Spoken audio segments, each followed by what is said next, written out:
Hey guys, in this video we're going to be covering the ultimate guide to index funds for beginners. We're going to be showing you how to open a free Vanguard account. We're going to talk about the most popular Vanguard index funds out there, as well as a simple strategy that anyone can follow that could turn you into a millionaire. There is a table of contents down below if you want to skip around at any point during this video. There's nothing for you to click here in this video. There is no sponsor, no affiliate. This is what I call 100% straight value, so let's get right into it. The first thing I want to show you is how anybody out there can become a millionaire using index funds so long as they have enough time. And this strategy is one that is recommended by Warren Buffett himself, and it's a simple, low-fee index fund approach to investing. Now, we're going to talk about this bet more later on, but Warren Buffett essentially bet against this portfolio of hedge funds and said that a simple index fund holding the S&P 500 or the 500 largest publicly traded companies in the US would beat the actively managed fund. Now, Buffett ended up winning this bet by a landslide because the portfolio of the 5 hedge funds ended up having a 36.3% return after fees in that 10-year period. Meanwhile, the S&P 500 returned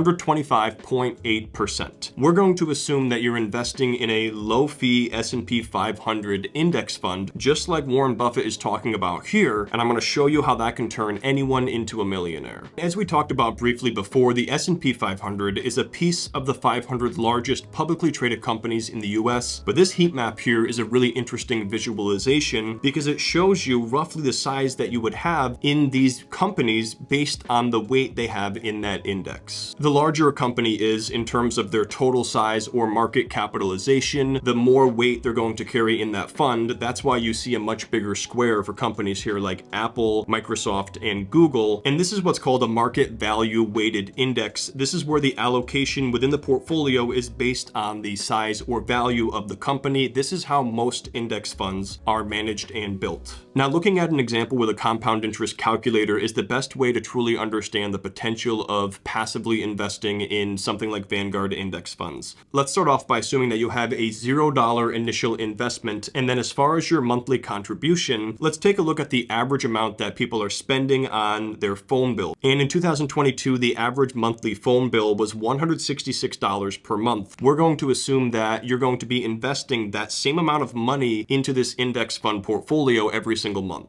We're going to put that same amount here, $166, as the monthly contribution. The only thing we need now is the average rate of return, so let's take a look at that return from the S&P 500. According to Investopedia, the average return from the S&P 500 since 1957 is 11.88%, so we're going to go with that figure for our example. In this rate of return here, this 11.88% is assuming dividend reinvestment. Now, we're going to talk more about that later, but many companies within the S&P 500 pay out dividends, which is essentially a company sharing a portion of their profits with the shareholders. What happens is those dividends are collectively earned and then paid out by the fund. We're going to take a look at the Vanguard VOO ETF later on, and that does pay a dividend yield quarterly. So this is assuming you're reinvesting those dividends to maximize your rate of return versus collecting those in cash and doing something else with them. The first thing I want to look at is a 10-year time horizon of doing this, which again is investing the average amount of the US phone bill into the S&P 500 every single month. So let's fill this out for 10 years and then click on the calculate button. After the first 10 years, the total value of your portfolio based on the average rate of return would be $34,000 and some change. And you can see how over time the amount in value of your portfolio is ramping up. That is because it is exponential growth associated with earning compound interest. Now, if you were to take a guess about the dollar value of that portfolio after another 10 years, many people would think it would be roughly double that $35,000 or around $70,000. But this is where the magic of compound interest begins to show, because it's going to be a significantly larger sum of money. At the 20-year mark, you'd have $141,000. And this is where you can begin to see how compound interest is exponential, because every single year, the value of that portfolio grows faster and faster.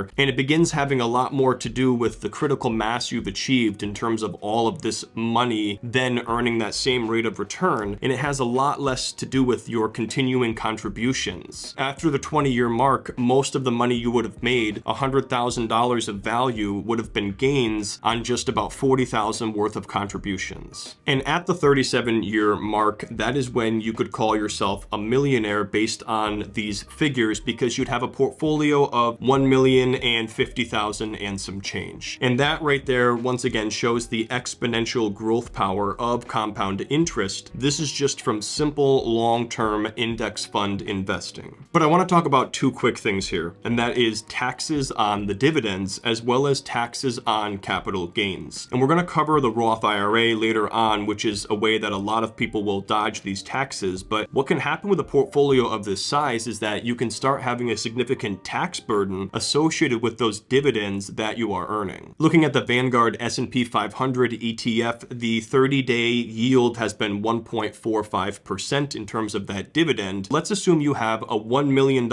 investment in this ETF and you're earning that 1.45% annually. That would mean on $1 million invested, you'd be earning $14,500 annually in dividends. Now, once again, this example we covered is assuming that you're reinvesting those dividends, but you still have to pay taxes on the dividends that you're earning. The maximum tax rate on qualified dividends in this country is 20%. So let's assume the worst case scenario there. Well, that would mean that every single year you would have to come up with $2,900 out of nowhere in order to foot your tax bill. Now, you could draw it down from the portfolio, but that's going to affect the growth because you're taking money out to pay your taxes. That's why the Roth IRA and other tax advantaged accounts are so important. But that's just one form of tax you might run into on the dividends. Let's talk about if this is actually a taxable brokerage account, and then you now have capital gains tax to think about too. The crazy part is you've only contributed about $73,000 here, and you have $1.05 million in value in that portfolio, meaning that over $900,000 is capital gains or money that you made from the stock market.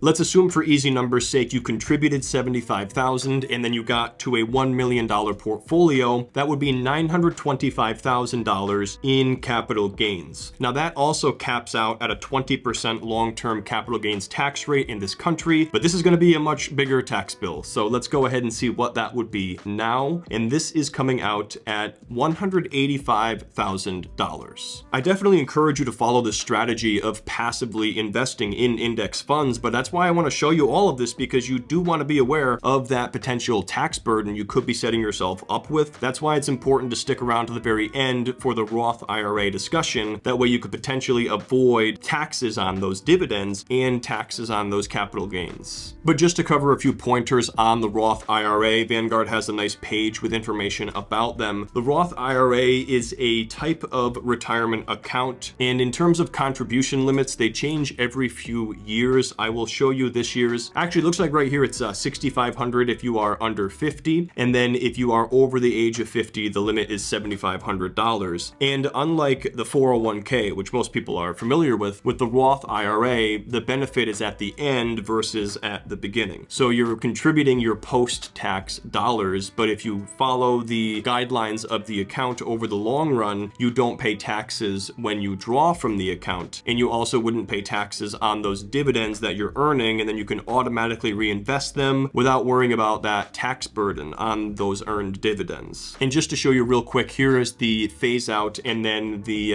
income limitation for that Roth IRA. If you're a single filer, the phase out begins at $138,000. If you make between these two figures here, there's a lesser dollar amount you can contribute. If you make an excess of $153,000, you're not able to contribute directly to a Roth IRA, but you can still look into something called the backdoor Roth IRA. It's essentially just the conversion of a traditional IRA into a Roth IRA, a bunch of paperwork to get around this limitation. Now, we talked about this briefly, but let's get a more clear definition now on what is an index fund. An index fund is a type of mutual fund that actually tracks an underlying index and matches it as closely as possible versus being actively managed. For example, this right here is the Vanguard 500 index fund, and this tracks the S&P 500 as the underlying index. Now, this is not the most convenient way to invest in index funds. This is the old school manner that Jack Bogle started, but the ETF is how most people will go about this today, because that's just essentially buying these as individual shares instead of investing in the mutual fund. The biggest downside here is this minimum investment of $3,000, and you're actually going to find that the expense ratio is lower in some cases for the ETFs, but that is how the index fund works. And then when you break those up into shares, that's how the index fund becomes the exchange traded fund. When you invest in an index fund, you're investing in a small piece of all of the individual companies that the index fund is tracking. In this case, with the S&P 500, we can click here on portfolio composition, and it shows us the number of stocks. And if we go further down, we can see it broken down by sector, and even further below, we can see the largest holdings. And again, we talked about how it's a market value weighted index. That's why Apple is the largest component of this. So Apple is the biggest slice, and then you have Microsoft, followed by Amazon, Nvidia, Google, Tesla, Facebook, Alphabet, Berkshire Hathaway, and United Health. When you invest in the Vanguard index funds, whether it's through the ETF or the mutual fund here, this is what you're buying, is a small slice of these 500 companies, but the majority of it is going to be in the largest value holders in the portfolio. Now, with these index funds, there is still a fund manager who's in charge of making sure that the actual fund replicates the performance of the benchmark as closely as possible. In the case of the Vanguard 500 index fund, you can click right on and read about their fund management, and here are the managers of this fund. Now, the reason why we're looking at horse racing right now is because this is my favorite analogy out there related to index funds in terms of explaining why people prefer to invest in them versus picking individual stocks, for example. Imagine for a second that you yourself are betting on this horse race, and you have to pick one of these horses to win the race. In that scenario, your horse might win and you could make a bunch of money, or the horse could lose and you could potentially lose all of your money. But that's what individual stock selection can be like, is you're trying to pick the winner of a horse race. And of course, you can look at the statistics and the jockey and everything like that, but sometimes things happen and economic circumstances change, and maybe the best horse for the day comes in last sometimes. This also happens in the stock market. Well, imagine now if you could instead bet on the outcome of the entire race instead of just picking individual horses. That's what it's like investing in index funds, because you're not trying to pick the winning stock or the winning horse. You're just saying, I want to be a broad participant in the market or in the race. It's a lot less work than individual stock selection. It's less risky, and it's also proven to be the best strategy in the long run. That's why Warren Buffett made that bet in the first place. What you have to think about is, if the world's best stock pickers can't beat the market, what are your odds of being able to beat the market as an average retail investor? The answer is you're not going to beat the market. So you're better off just owning the broad market in a low fee manner. Now we're going to talk more about the differences between mutual funds versus index funds versus hedge funds, starting off looking at hedge funds. Now, these are traditionally reserved for very high net worth investors. Typically over $1 million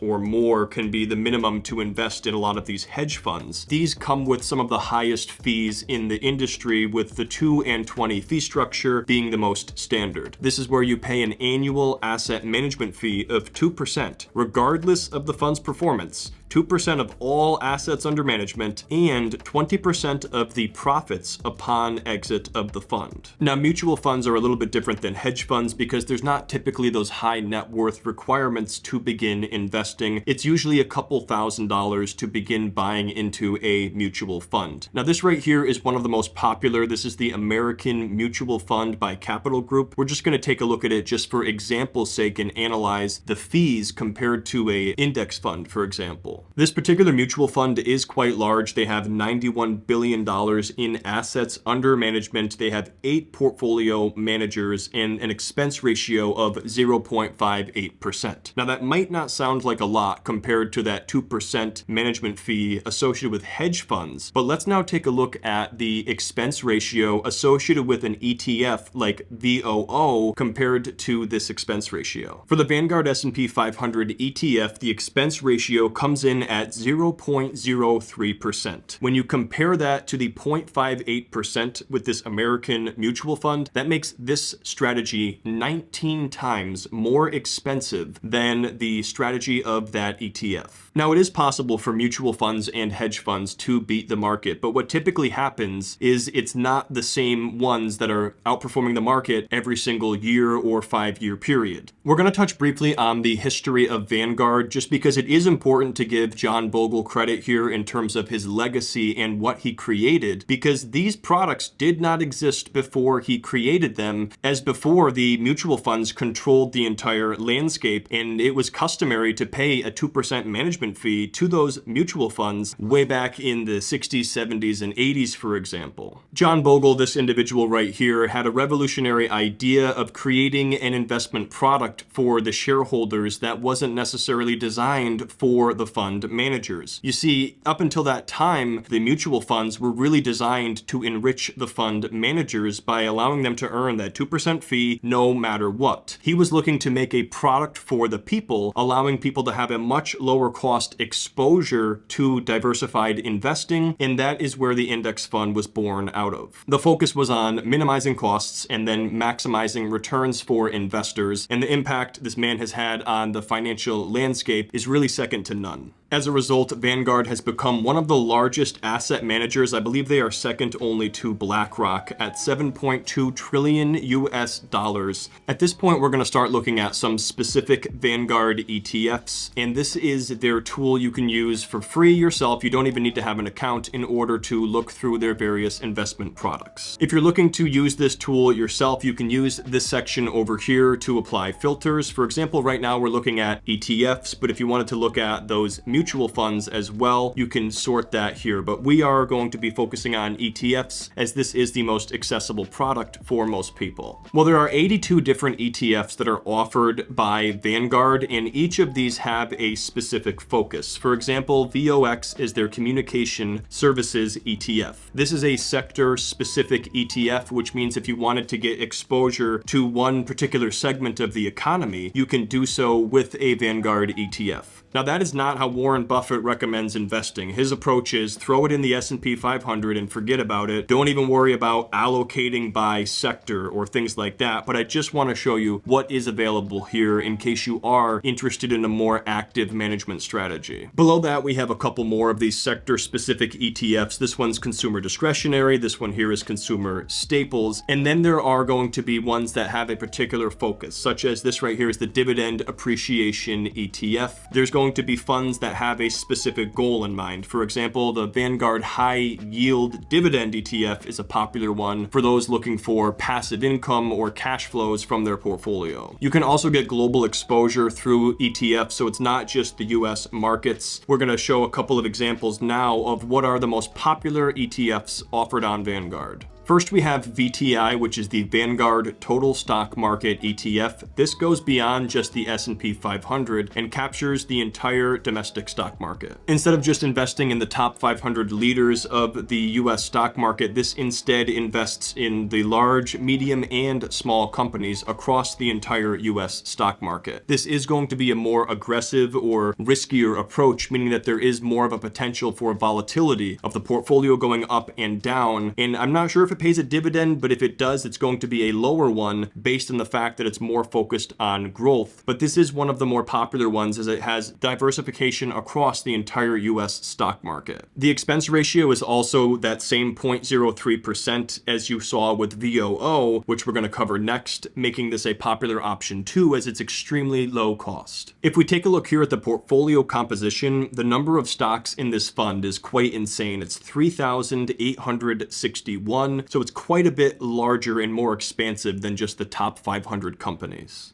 Now, just like VOO, this is market value weighted, meaning the largest companies are going to carry the most weight. And this means that most of your money is still invested in the largest companies like Apple, Microsoft, etc. But you are picking up all of those medium and smaller cap companies that don't make the S&P 500, allowing you to have more growth potential here. Keep in mind, with that comes more risk. And so all of these ETFs are going to have a different blend in terms of the risk reward potential. If we take a look at VOO, VOO, again, this is another very popular ETF. This is how you can get exposure to the S&P 500 at an extremely low cost, as we said before, that 0.03% expense ratio. If you're looking to be a bit more aggressive, maybe you're a younger person, for example, this is a popular option. This is VOOG, the Vanguard S&P 500 Growth ETF. Now, the expense ratio is a little bit higher here at 0.1% versus the 0.03, and the yield is lower at 1.09% because of the emphasis on growth and not income. This particular ETF invests in stocks in the S&P 500 Growth Index, which is composed of the growth companies in the S&P 500. So it's focusing on the companies that are experiencing rapid growth versus the more well-established companies that are still operating and just spitting out dividends, for example. You're still getting some of that exposure, but more of that exposure is oriented towards those smaller growth companies. If you like high dividends, this is a popular fund as well, VYM, the Vanguard High Dividend Yield ETF. You can see here it has a current dividend yield of 3.08%, which is more than double what the VOO S&P 500 fund pays. That's because this fund focuses on those well-established companies that are just consistently operating and paying dividends, and it doesn't have as much invested in growth stocks. If we take a look at the holding details, this is companies like JP Morgan, Johnson & Johnson, ExxonMobil, Procter & Gamble, Home Depot, Chevron, AbbVie, PepsiCo, etc. These are well-established companies. They're not going to have a ton of growth potential, but they are consistently making money and then paying out those dividends. VNQ is another popular ETF, but it's different because instead of the underlying asset here being stocks, the underlying asset is a REIT, or real estate investment trust, which is essentially real estate traded as shares on the stock market. So if you wanted to get real estate exposure through the stock market, this is possible through a REIT. The expense ratio is a little bit higher at 0.12%, but this is a very popular product. And if we scroll down and look at the holdings, this is going to be owning individual REITs that each have a different focus. We can see here that it's broken down between categories of REITs. We have data center REITs, there's healthcare, hotel and resorts, industrial, offices, etc., storage units. REITs are rather interesting because you can find ETFs that have a specific focus in terms of if you're looking to invest in cell towers, for example, you could do that through a REIT. But once again, that's more of an active strategy that most people are just not going to do well with because you're going to either spend a lot of time on it and then not beat the market, and maybe you're going to beat yourself up over it, or you're just going to say, wow, that was a huge waste of time. So you may just find that plopping your money into a diversified ETF versus making individual selections like this is a better use of your time. And then BND is another popular ETF. That's the Vanguard Total Bond Market ETF.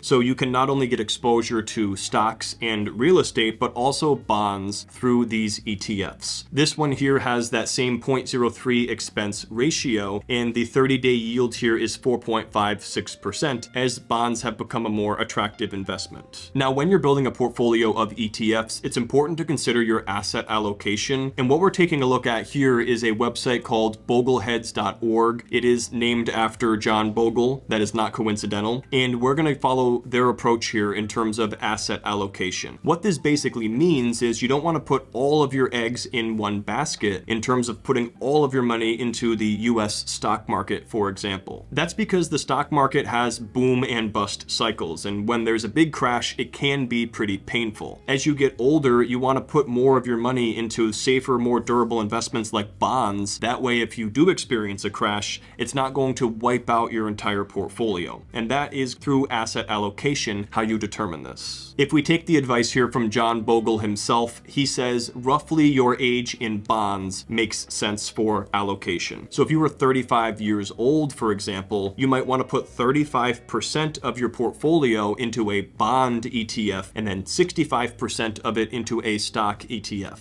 At this point, I'm going to walk you guys through the steps involved with creating a free Vanguard brokerage account. Now, if you are going the route of buying ETFs, you can buy these through any brokerage that offers New York Stock Exchange and NASDAQ listed stocks, which is most brokerages out there. So I'm going to shortly show you how to buy them using Charles Schwab, for example. But for the time being, if you want to stick in the Vanguard family, let me walk you through that process now. The very first question it asks here is, how can we get you started started, and I'm going to say open a new account with money from my bank, but you can also do things like rollovers, transfers, inheritance, things like that. So we're going to click on continue, and now it's going to ask if we want to open the account on our own or with the Vanguard services, and I'm going to say I'm going to invest on my own. At this point, if you have a login, you can log in if you have like a retirement account, for example, with Vanguard, and it will pre-fill that information. But for the case of this, I'm going to say no and click on sign up just to start the process. Once you're ready for that, you click on the select your account button. At this point, it asks you about the type of account that you want to open, and it gives you some various options. The first option is retirement investing if you're looking to open up a Roth IRA, for example. After that, you have general investing. This could be an individual or joint or trust brokerage account. They also offer 529s and various college savings plans, and they also offer SEP IRAs and solutions for small businesses, for example. In this case here, I'm going to show you the process for general investing.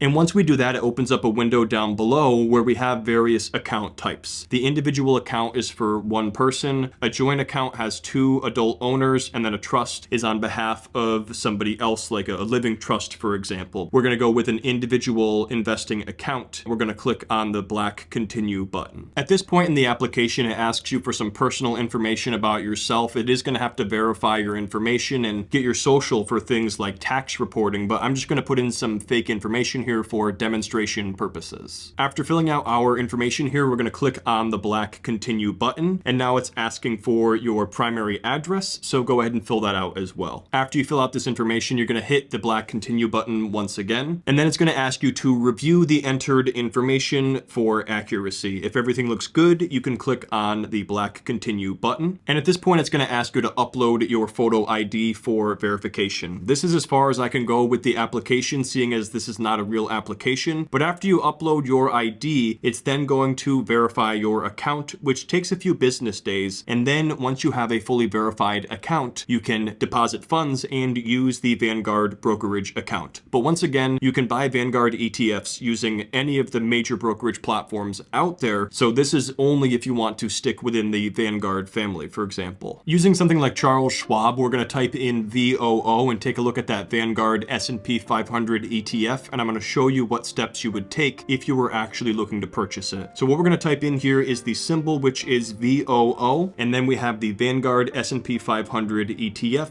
At this point, you have various information about it. You have the buy and sell button. We're going to go ahead and click on the green buy button. At this point, it brings up the order ticket here on the right, and this is for a full share purchase, which is currently $400.87. Now, I do believe that Charles Schwab does offer fractional shares. I just don't have that enabled myself, but this is how you would go about purchasing a share of an ETF using a brokerage platform. You would enter your quantity, whether you want a limit or market order, and if you want your order to just fill immediately at the best available market price, you can do that market order, click on review, and then submit that order. Now, with an investment strategy like index fund investing, you might want to also consider something called dollar cost averaging, and this is where you're making an automatic contribution into your portfolio over the long run. If you think back to our example at the beginning, we were putting the average US phone bill into that portfolio every single month, and that is a strategy of dollar cost averaging. So instead of putting all of your money into the market at once, you'd want to put your money in over time, and let me show you why that is. This right here is a chart of the S&P 500, and we can see it goes down, it goes up, it goes down, it goes up, but if we look at it over long spans of time, like the 10-year time horizon, it generally goes in the upwards direction. So there are going to be ups and downs within the market, but dollar cost averaging means that you're buying the same amount over time at routine intervals, no matter what the market is doing. And then one final component I want to cover here is something called portfolio drift, as this is something that everybody is going to experience if you follow a diversified investment approach of index funds or whatever it may be. And this is a naturally occurring phenomenon in the market where your assets are going to behave differently at different times. So let's go back to that example here of a 35-65 bond and stock portfolio. Well, even if you started off at that exact percentage, if you project out 3 months, 6 months, 12 months into the future, those percentages are going to drift or change based on the performance of the underlying assets. So for example, this visual here shows us a traditional balance balanced portfolio, let's say it was a 40% fixed income and then 60% equities, well, if left alone, what could happen is that you end up with more of your allocation in equities and less allocated into fixed income or bonds, for example, meaning you could be taking on more risk than you mean to because your portfolio is not allocated correctly. And this is typically what's going to happen when you have the market going up, because the equities are going to outperform the bonds, and then they're going to carry more weight in your portfolio. Periodic rebalancing is really important. This is often done maybe once or twice a year, or oftentimes people will do it once their target allocation drifts by 5% or so. But if you didn't even want to worry about that, Vanguard has something called target retirement funds. It's one of my favorite products, and that's because these have rebalancing built right in. These funds all have different target years for retirement, which means you can figure out a rough idea of when you're looking to retire and then choose one of these funds. Let's say, for example, you were looking to retire in the year 2055. Well, if we scroll down here, here is the Target Retirement 2055 fund, which is going to have built-in diversification and then automatic rebalancing as you approach that retirement date. So if you don't want to worry about reallocating things, these are an awesome alternative as they have built-in rebalancing. But anyways, guys, that's going to wrap up this video. That is a crash course on Vanguard index funds for beginners. I appreciate those of you who stuck around to the very end of the video, as you've now learned a lot about building wealth in a very simple manner that has worked for many, many people before you. This is a very low risk, slow and steady approach to building wealth, and I'm definitely excited for your journey ahead as an index fund or ETF investor. If you enjoyed this video, make sure you drop a like and subscribe, as well as hit that bell for future notifications on upcoming videos. Last thing I do want to mention here is I do have a book about my side hustle journey called From Side Hustle to Main Hustle to Millionaire. It's available in person at most Barnes & Noble stores, or you can also grab a copy on Amazon, and there's also an author narrated version on Audible. This is a step-by-step walkthrough on how I built my various digital businesses and was able to quit my job in the process and build that into becoming a millionaire by the age of 26. So if you're looking to start your business journey or side hustle journey, I would definitely recommend checking that out. Thanks so much for tuning in, guys. Make sure you click down below to start watching my next video here. Subscribe, bell, all, and I'll see you next time.